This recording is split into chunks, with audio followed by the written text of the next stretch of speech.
People live in a world of their own making. Frankly, that seems to be the problem. Welcome to Angry Planet.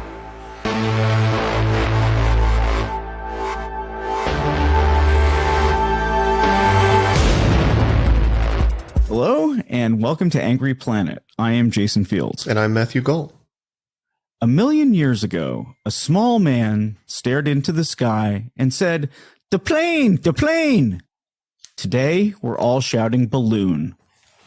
What's going on, and what kind of threat are we actually facing? To answer that, joining us today is Stephanie Carvin, who is an associate professor of international relations at Carleton University and a contributing author to the Center for International Governance Innovation. Thank you very much for joining us. Hey, thanks for having me on. For the Gen Zers in the audience, I feel like I need to explain. Yeah, please do. The terribly Gen X reference that you just deployed on us in the opening. It's even older than me. It's almost a boomer reference.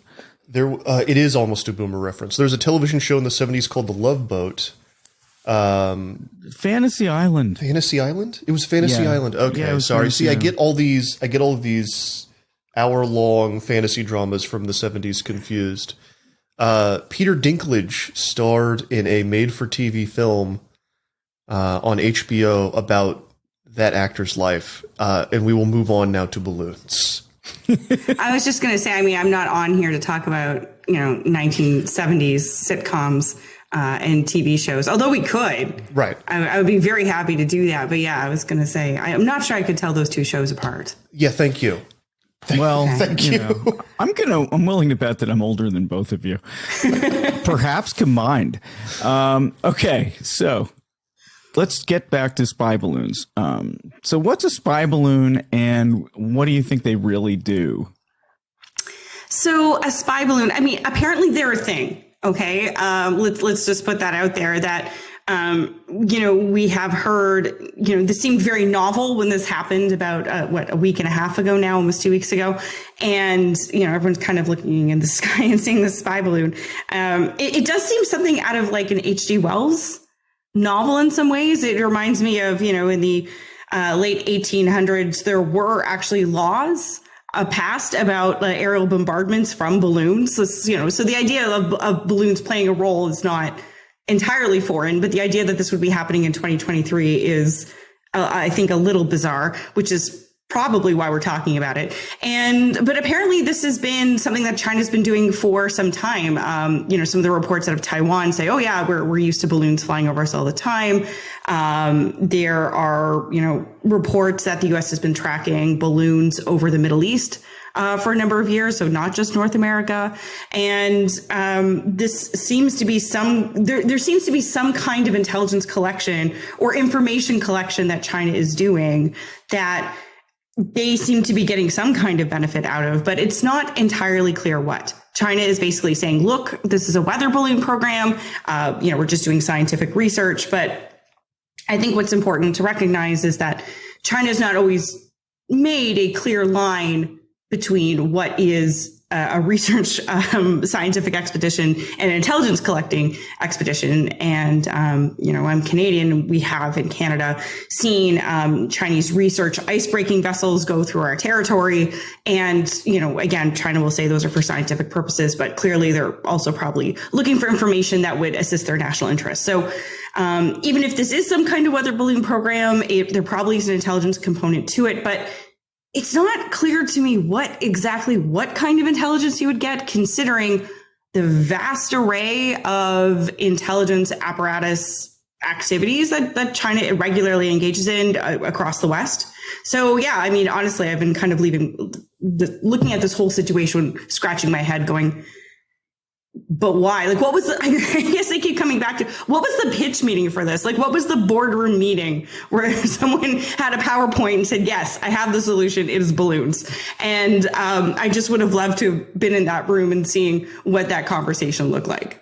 Let's back up a little bit. I kind of want to go over the basics of what has happened in the last 2 weeks. Because so the big news story, was it about 2 weeks ago now, was a balloon spotted over the Midwest in America, floats for several days, shot down by an F-22 firing a Sidewinder missile above Myrtle Beach, South Carolina.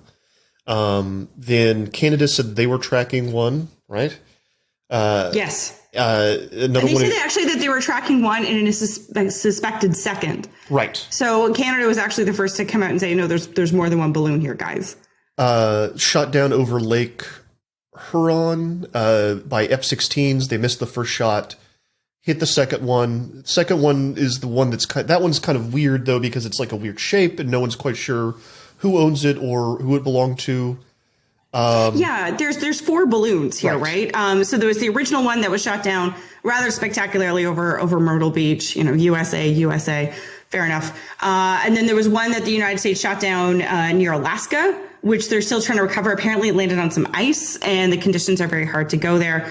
There was a third balloon, which was then shot down in a remote area of the northern Yukon. Again, very, very hard to get to, not a lot of infrastructure up there. And then finally, the fourth balloon, which was on Sunday of this week, early February, the balloon was shot down over Lake Huron. And you're right, all of these balloons are different sizes, shapes. And what's curious to me is they're all flying at different altitudes.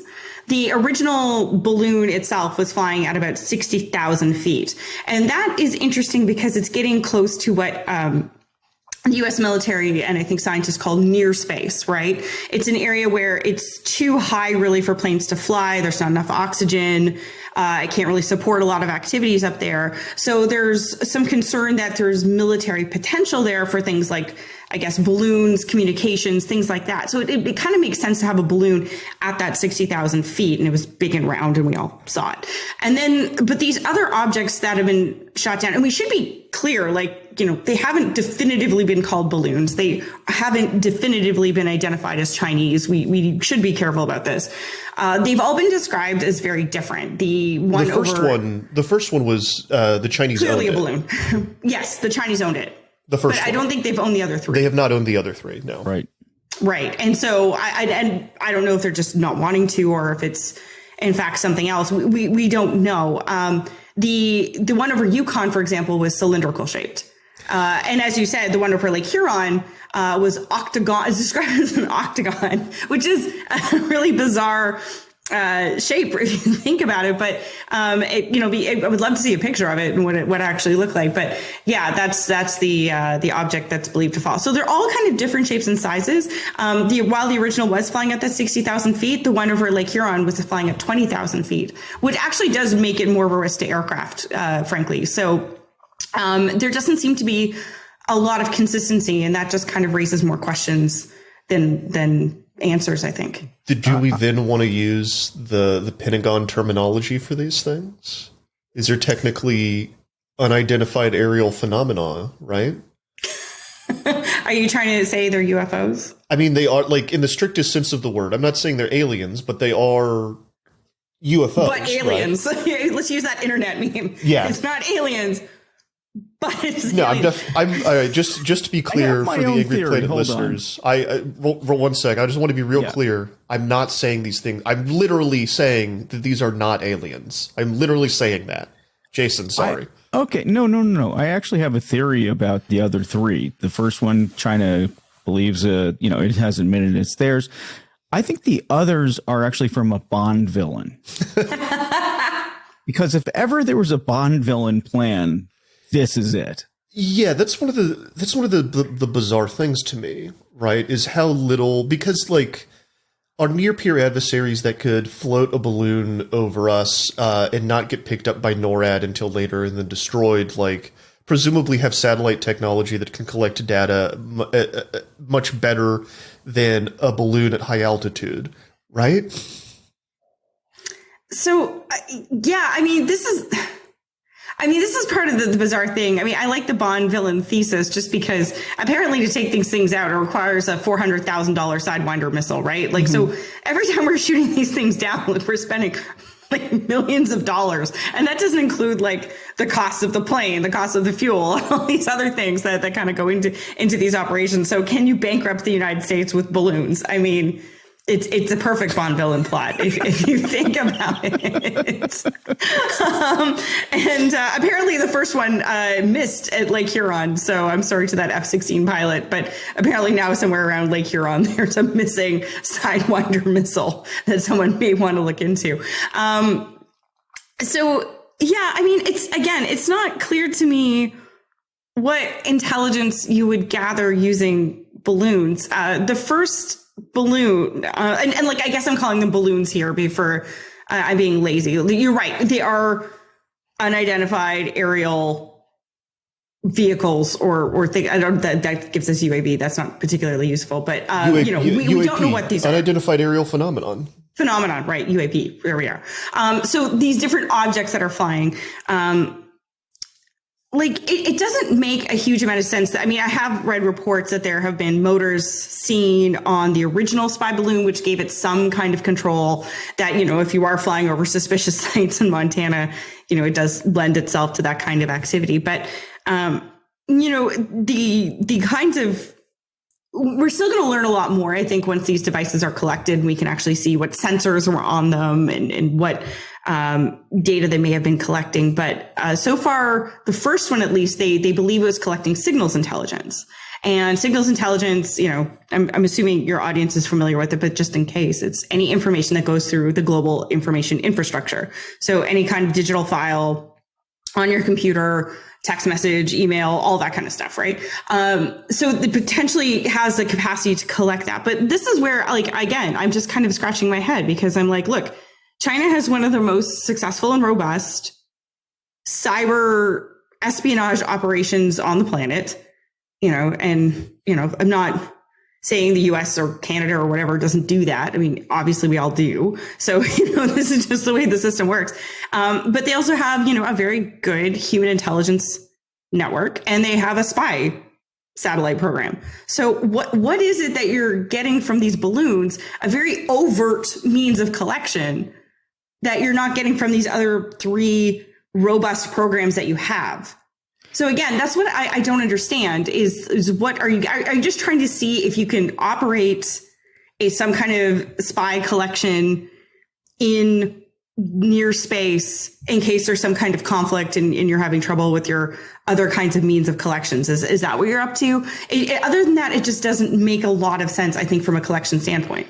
So actually, to not joke for a second, what if you're a country, we know the first one is China, but what if you're a country that can't afford satellites or can't launch them on your own, but you want this kind of intelligence?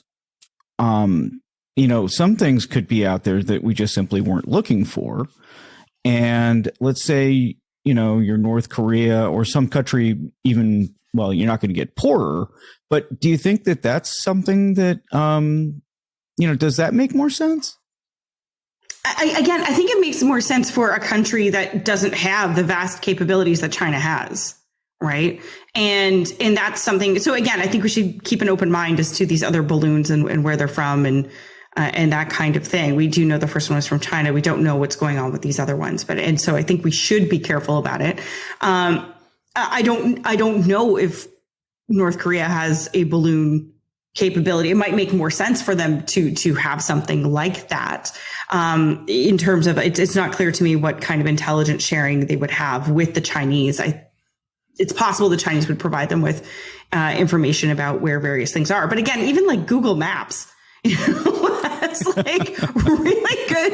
Like, does North Korea need to go through all of this, or can they just use Google Maps, right? Can they just gather a lot of the information in open source? I mean, if anything we've learned actually from the conflict in Russia and Ukraine is just the value of open source here. So again, I just don't understand the pitch, but maybe I'm just not good at thinking outside the box. I think we should also not rule out the possibility that it is exactly what the first one, at least, is exactly what China said it was.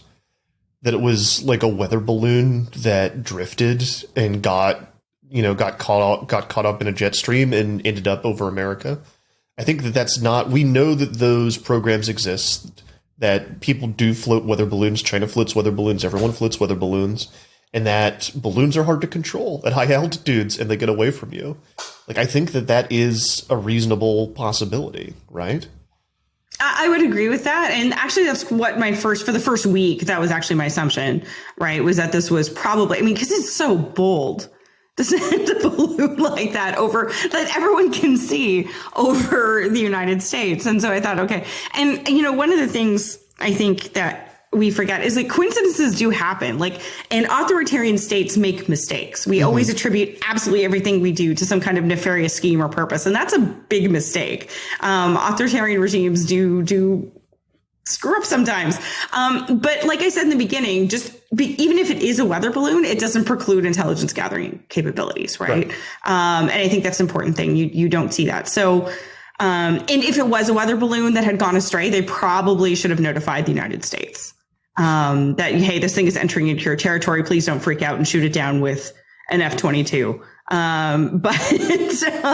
That's not what happened. And I mean, we can have a whole other conversation here. And I think it's actually really important about communication during this whole instance between the United States and China, which has been very poor. And that's extremely concerning.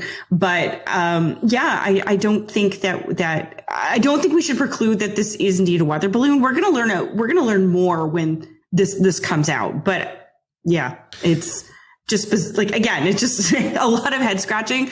And, well, we shouldn't forget that authoritarian powers make mistakes too. Actually, can we talk about that communication breakdown? Because I'm almost more interested in that. I think there's a lot of things going on with the balloon story and with the UAP story that tell us a lot about what's going on at the Pentagon, with international relations right now. And the fact that this happens, it's something that we've known China has been doing for a while, right? There was at least 3 that we know of during the Trump administration, or 3 that they fessed up to. I'm going to guess that we have similar projects also going above mainland China, although I don't know, but we can talk about the Pentagon's balloon programs because there are quite a few. We used them in Afghanistan and prosecuted a war criminal with them. We'll get into that in a second. But this thing happens. It gets shut down right as Blinken is about to go over to Beijing and have talks. They use this as a pretext to cancel those talks. China comes out with a statement that's like, well, Blinken was never coming anyway, so nothing was actually canceled. It's a very strange statement. Why, what do you make of the communication breakdown here and how it kind of speaks to China and America relations more writ large at the moment? Because it feels bad. Yeah, no, I think that's it. Bad is really kind of the bottom line up front, right?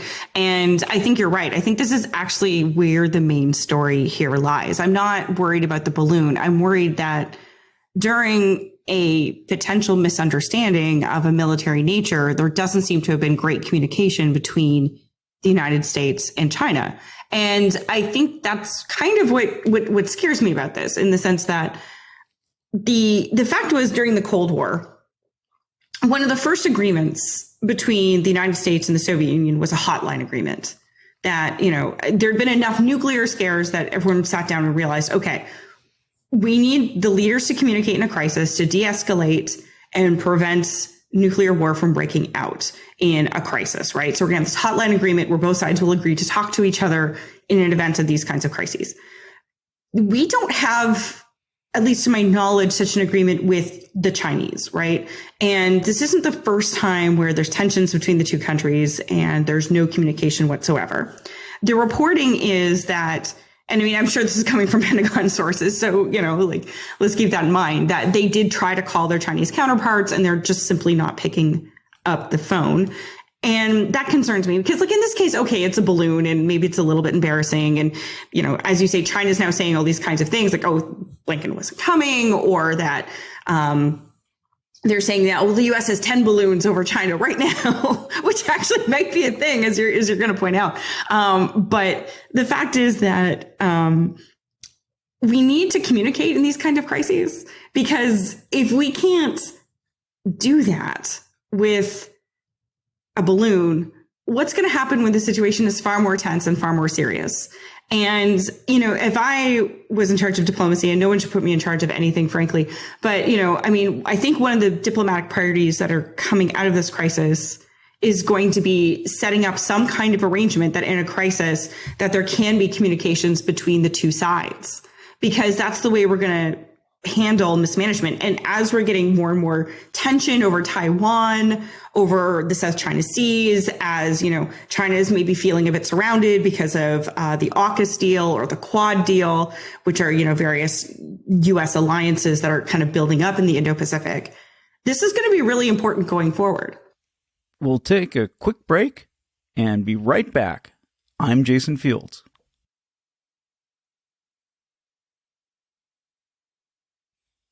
And we're back with more of your favorite show, Angry Planet.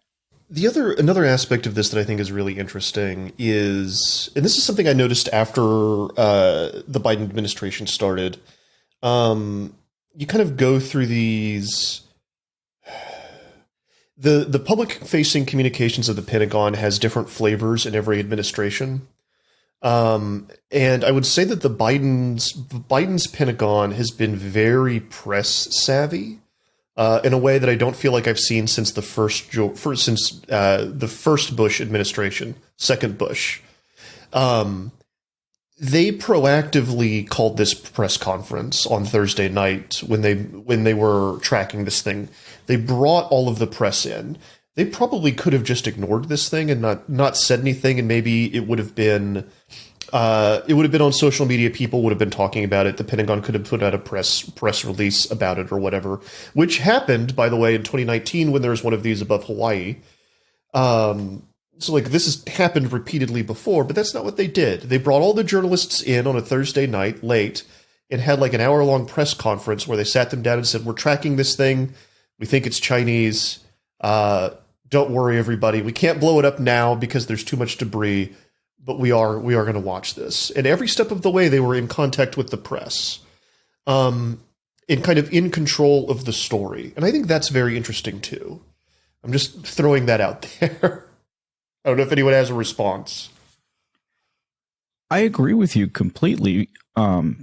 If this has happened before and it's not talked about, or if the Pentagon doesn't immediately acknowledge it as a threat or call it a threat, doesn't that mean people wouldn't have reacted like this at all? And Stephanie pointed out, I think, something so important, which is the reaction was massive. We don't shoot things down with Sidewinder missiles very often. I mean, not only are they expensive, I mean, it's just not something you do. I mean, the F-22's first air-to-air kill, I think. Yes. I mean, it's just I believe the one of the generals said, Air Force general said, a kill is a kill. So, Air Force, sure. Good for you. Yeah, it just seems that is the heaviest hand you could possibly have. I just, if F-22 versus balloon.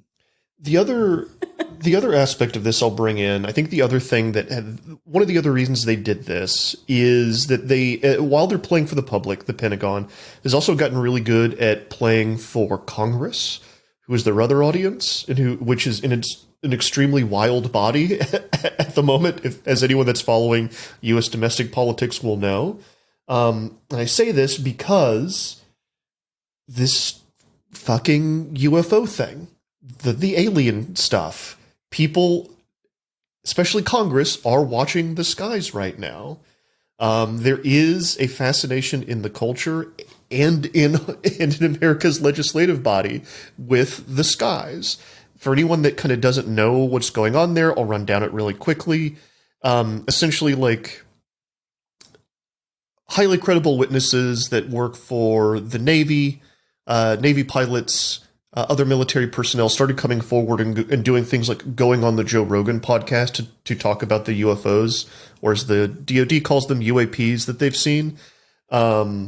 This caused like Marco Rubio in particular to freak out and demand answers from the Pentagon. The Pentagon creates this new thing called the All-Domain Anomaly Resolution Office, which is like an X-Files type organization within the Pentagon that is going to investigate weird stuff in the skies. They start now every 6 months or so, there's a news cycle around them issuing a report saying like, okay, we've got, 300 sightings in the last 5 years that we can't explain of strange things in the sky that are fairly credible. This is kind of what they look like. By the way, the most recent report, something like 163 of them were balloon-like objects. Just throwing that out there. And every time this kind of comes into the news cycle, there's people talk about aliens, right? But I think it's much more. My suggestion is that these things are probably not aliens, but are in fact various kinds of balloons or drones from spies, essentially from near-peer competitors that have gotten into the United States. And the Pentagon enjoys flirting with the idea that they are aliens because it makes us not talk about how they're spies in the sky. Until now. Now they've taken control of the story in a way that makes it very clear that this stuff is probably spycraft. And they're willing to blow it up.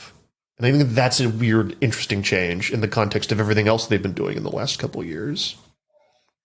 I just think that's so interesting in terms of kind of maybe the American or North American psyche with regards to security and stuff like this. Mm-hmm. I mean, I think in Canada, we have the alien rumors and stuff like that here too. I don't think we actively publish. I'm going to be honest with you. Actually, I think 2 years ago, there was one reporter who just kept coming to me with stuff about alien stuff that the Canadian pilots had seen and unidentified objects and things like that, and asked me to comment. I'm like, I am not commenting on this because I am not adding the X-Files to my research agenda. But I think, what's interesting to me is that we are in North America protected by oceans, right? In Canada, we really just have one border. We technically now have a border with Denmark over Hans Island, which could be a whole other episode. But for the purpose of this conversation, our really only borders with the United States. We have perfect security, right? And I think in some ways Americans have always demanded perfect security, right? To annihilate any potential threats and do so in a way that, is still consistent with values, et cetera, which is always a different kind of tension. But I think this is part of the freak out, right? Is that we always have expected perfect security in our lives, in our skies and things like that, which makes us very different from other parts of regions of the world, like Europe, Asia and things like that, where there's been kind of these large conflicts. And so I think this is partially explains the shock that we're just not used to this idea that other nations, even if they have cyber, even if they have satellites, all these other kind of things, the idea that they would actually send something over into our space,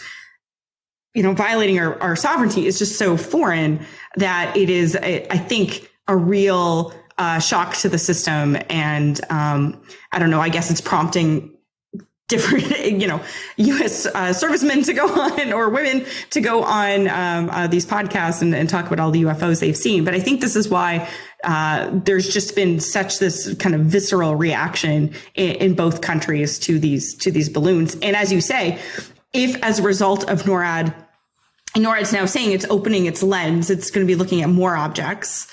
So if there's going to be more objects that are spotted, if some of these UFOs are debunked as, the spy equipment of other countries, I think that's going to have a really interesting impact, I think, on our understanding of security, or at least perception of security going forward. And that might change some of our ideas about, what is actually needed for our own defense.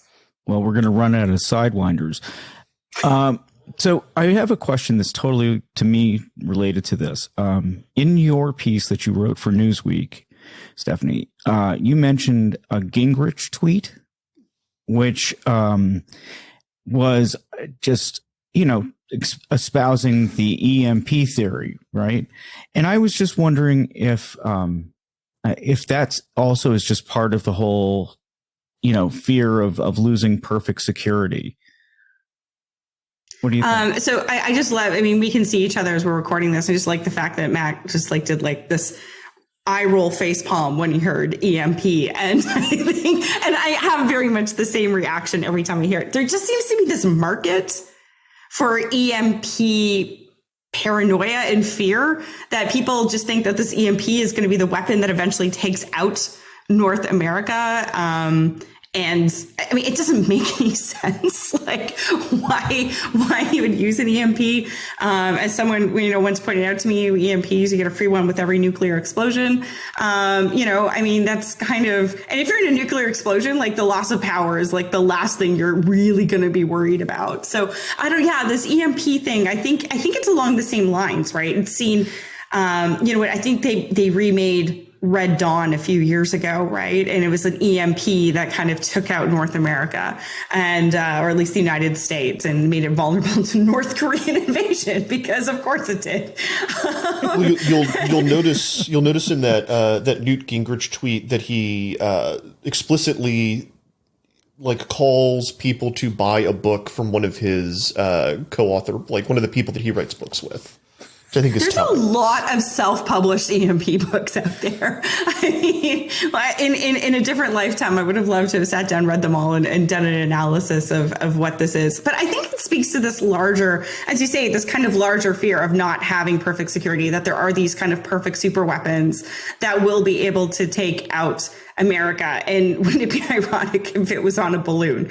The finest technology of the 19th century. But I mean, of course, it's just so bizarre, because the idea that the kind of resources you need to get an EMP, say, across the Pacific and then detonate properly, it seems a little bit beyond the capacity of a balloon to do that. So, I know it, but and then you had people talking about bioweapons, and you had people talking about all these other kinds of things. And it just, I mean, there really is this kind of market for this idea of this kind of perfect weapon that will one day take out, America. And, a lot of those weapons actually already exist. I don't think we have to go too far into, making them up. I think, this is something that we can, there's a lot out there that's already pretty deadly. You also have talked about some other more genuine threats, in this piece. And I just was wondering if you want to talk about just a little bit of maybe about cyber, and tell us a little bit, again, this is something I think people have forgotten, the Office of Personnel Management breach, where some 22 million people's records were revealed. I mean, something like that. I mean, that's a bigger threat, right? Oh, it's an unmistakably bigger threat. It is a devastating threat, right? I mean, that particular cyber incident, right, attributed to China, had the record that every single government employee, anyone who'd ever applied for clearance, and their friends and family. Right. Just the sheer number of people that were in that database is unprecedented. And if you think of all the other kinds of similar attacks, maybe less high profile, but gathering information on who's staying in what hotel near Washington, D.C., and other kinds of large databases, I think, China can put these things together, right? And they can create profiles, and they can identify who the actual intelligence assets of the United States are, or who in an embassy is actually a spy. And this is devastating. I mean, there's been a lot of reports done on how U.S. assets in China were systematically eliminated, right? Over a short period of time. And I think the United States is still trying to reconstruct exactly just how that was done. But I mean, certainly cyber attacks like this are far more damaging to U.S. national interests. And not just, the Office of Personnel Management, I use that because just involved I think everyone's freaking out, worrying that a spy balloon was watching them for some reason. No, but there's these programs that are gathering these pieces of data and knitting them together in ways that they can develop profiles on people. There's, widespread corporate espionage, and not just in terms of gathering information about research and development, but also gathering research on plans for mergers and acquisitions, plans for business dealings, and all these kinds of things that have largely sought to kind of undermine economic deals, for example, or to outbid or outcompete them where it's believed to kind of serve Chinese national interests, right? The geoeconomic strategies of the of China have very much depended on these cyber intrusions that they've been able to successfully conduct over time. And these are the kinds of things that really worry me, but they're not floating in the sky. So people don't see them. They go, oh yeah, hacked again. And they just go on with their lives because there's no immediate consequence to them. But, the real consequence is felt, 5, 10, 20 years down the road when, you do have the kind of either economic damage or, you find that kind of maybe your spy network has been eliminated in the country that you're using. It's interesting to me that, mention corporate espionage. I think people in this country, I was talking to a crazy person yesterday who happens to be a very close friend. And he, had some interesting ideas, but he did talk about the fact that, China, the government and corporations have this relationship that's not like what we have in the United States. I mean, and to think that they're separate is to make a huge mistake, right?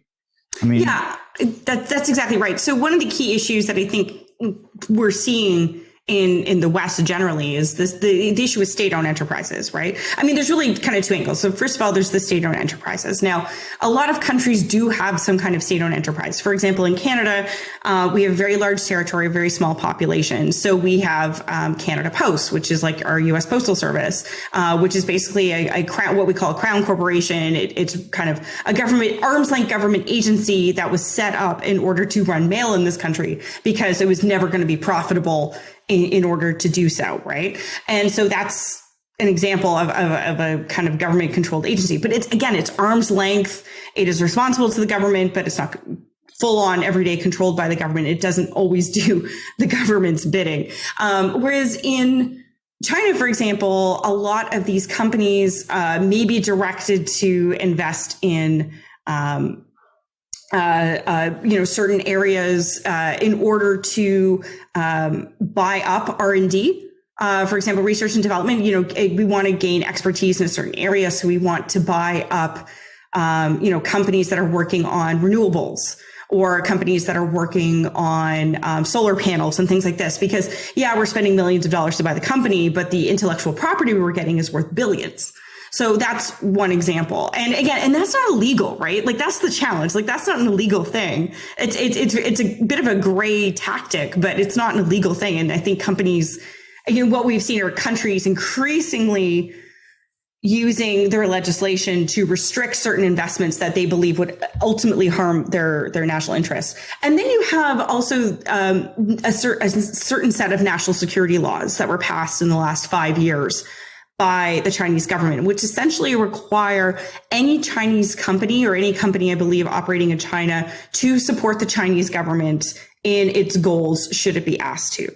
And this has played a major role in the debate over companies like Huawei, for example, the Chinese telecommunications company that, in places like Europe and places like Canada, I think the US was pretty quick to jump on Huawei. But the fact is that, if it was ever requested by the Chinese government, would Huawei actually give, say information to the government of China? Would it shut down communications? And as we're moving into an era of 5G and where 5G becomes part of our critical infrastructure, is that a risk that we're willing to tolerate? So I think this is part of it, right? That, one of the biggest challenges are the ones we don't really see. And in the case of Chinese companies, they're not even illegal necessarily, right? The Chinese can come out and say, look, we're just doing what you guys do. We're just better at it than you are. But the Chinese, the issue with Chinese state-owned enterprises in particular is that they're not necessarily efficient. They actually, one of the big issues here, and again, I'm sorry to use Canadian examples, but we've allowed a lot more Chinese foreign investment into Canada than I think the United States has. And now we're having conversations about whether that was a good idea. But, we had an oil company that was bought by CNOOC, the Chinese National Oil Overseas Corporation, and has not run the company well at all. And there's been layoffs and there's been challenges with that company ever since. So these companies are not necessarily good at efficient or good. And if anything, rather than becoming more efficient over time, they're actually becoming larger and more cumbersome. And the ultimate concern, I think, at least in smaller countries, like in Europe and in Canada, that if a large state-owned enterprise comes to Canada, or even a large private Chinese company like Huawei can come to Canada, because they have the support of the state, that they ultimately can undercut all competition until they ultimately control a particular sector and undermine all possible competition, giving them a de facto monopoly over a potentially strategic area. So again, it's hard because not all of this is illegal, but it is a real economic national security, I think, is going to be the big challenge of the 21st century. Sorry, that was a very long answer. It's a great answer. It's something I'm really interested in. No. I would just say, though, if you're doing all of that, I too might go, hey, look, a balloon.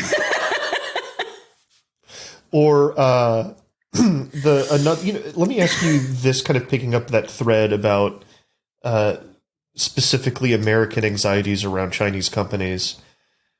What do you make of TikTok? I'm not on it. I encourage my students not to be on it. Look, on the one hand, I don't think it's good. Right. Okay. I don't think it's good. I do worry that, you can get access, it provides access to a large amount of data about the US population to a government that, is not always, we describe as an adversary. I think that's a bad thing in and of itself. But I mean, I think let me use the Huawei example as a reason why I think we have to be careful about the TikTok conversation. Because with Huawei, when it came to this big discussion about banning Huawei in Canada, everyone thinks, okay, we're going to ban Huawei, we're going to be safe. Right? We're going to make Canada safer. Well, no, it's not true at all, because like all the other telecommunications companies have giant holes in their cybersecurity that are being exploited. I always say, China doesn't need Huawei to to spy on, United States or Canada or any other country. It's doing it right now, and it's doing it fairly well. And I think this is also the case with TikTok, right? If we ban TikTok, or if we force a divestiture or whatever it is, I think that it's not going to solve the problem, because a lot of companies are willing to sell data. Yeah. A lot of these social media companies are out there selling the personal information of Americans and Canadians and anyone else who's using their platforms, and China can just get that information that way too. So it's not enough just to plug. I feel like, there's like many different leaks in the dam, and we're kind of trying to poke our fingers in, trying to stop all the leaks. But we focus on these one things when it's really much broader threat that we should be having in terms about privacy, data, and things like that. And that's what's actually going to protect Americans, Canadians, and things like that. If we can get that straight, just banning TikTok in and of itself isn't going to solve the problem, even if I do have my reservations about letting China have it. If nothing else, IQ points would go up if people stopped using TikTok. So I don't know if that's true. I'm going to throw. I think that aspect may be a moral panic. I mean, I'm on Instagram, and I'm using Instagram just to see the TikToks I'm missing.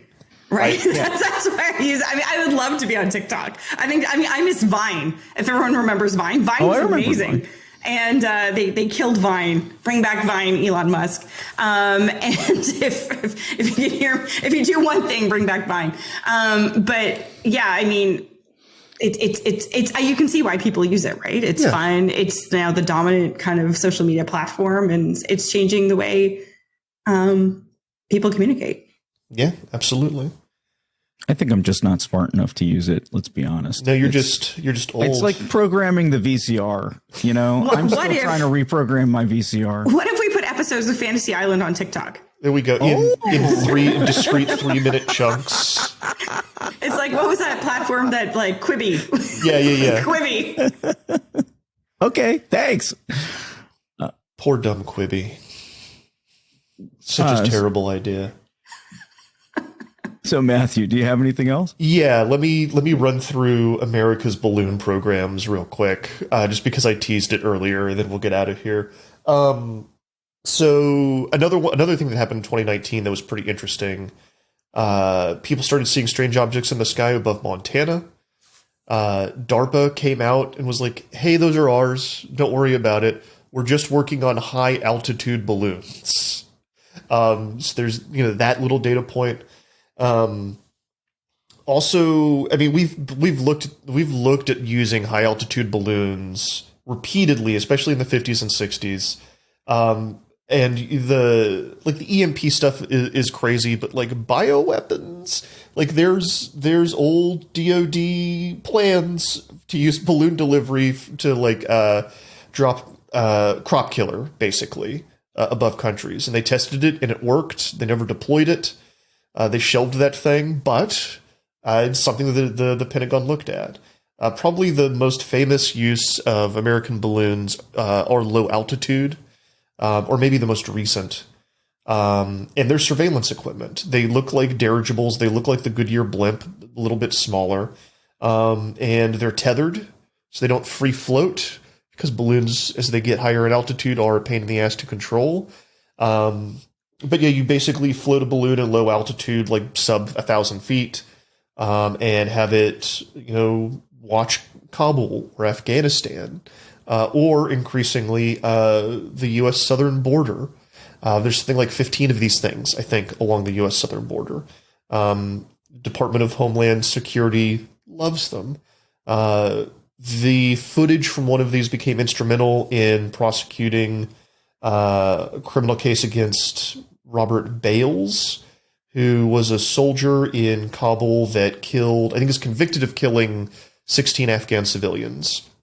And they used the balloon surveillance to capture him and prosecute the crime. So, like, this stuff is real. Like, we are using it. It gets dicey when you get up into the high altitudes, though. So, just wanted to put that context on the whole thing before we get out of here. I mean, that doesn't surprise me, the idea that the Pentagon would use balloons in some ways. And, China's claim that there's now 10 balloons over China right now, I mean, might be true. I don't know. Yeah. It might be real. I don't want to totally discount it because, the Pentagon has a large budget in which to experiment with things. And who knows, maybe there could be some purpose in the future for balloons. H.G. Wells, get your H.G. Wells on. This is going to be pretty amazing. But I do agree with your broader point about like Americans being really good at sublimating their anxiety about security concerns, which I think is absolutely true. I think that was probably at the heart of the last time we were watching the skies in this country and real paranoid in like the 50s and 60s. We had just come out of which also saw a large alien boom. Exactly. Right? No, that's exactly what I'm talking about. Because during World War II, we had Japan was floating balloons filled with explosives into the country. And I think it killed a Boy Scout troop, I think was the only deaths. Got caught up in killed a Boy Scout troop, and America was literally asking and training civilians to look up at the sky and watch for stuff coming into the country. Like, that was a known program. Well, of course, the next 20 years, the 50s and the 60s, you have a giant panic around weird stuff in the sky, around UFOs, that gets kind of sublimated into a threat about aliens, right? Like, it makes perfect sense. And I think a similar thing is going on right now. That's all I got.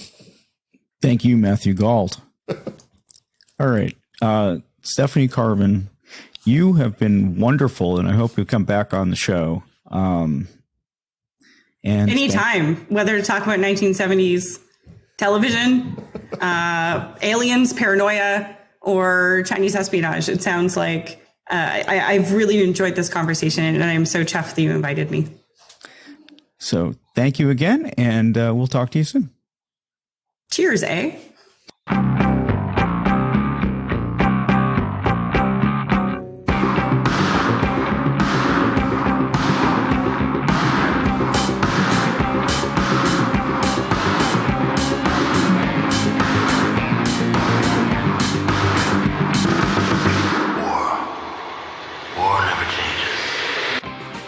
Thanks for listening to another episode of Angry Planet. The show is produced with love by Matthew Galt and Jason Fields, with the assistance of Kevin Nodell. This is the place where we ask you for money. If you subscribe to us on substack.angryplanet.com, it means the world to us. The show, which we've been doing for more than 7 years now, means the world to us, and we hope it means a lot to you. We're incredibly grateful to our subscribers. Please feel free to ask us questions, suggest show ideas, or just say hi. $9 a month may sound like a big ask, but it helps us to do the show on top of everything else that we do. We'd love to make Angry Planet a full-time gig and bring you a lot more content. If we get enough subscriptions, that's exactly what we'll do. But even if you don't subscribe, we're grateful that you listen. Many of you have been listening since the beginning, and seriously, that makes it worth doing the show. Thank you for listening, and look for another episode next week. Stay safe.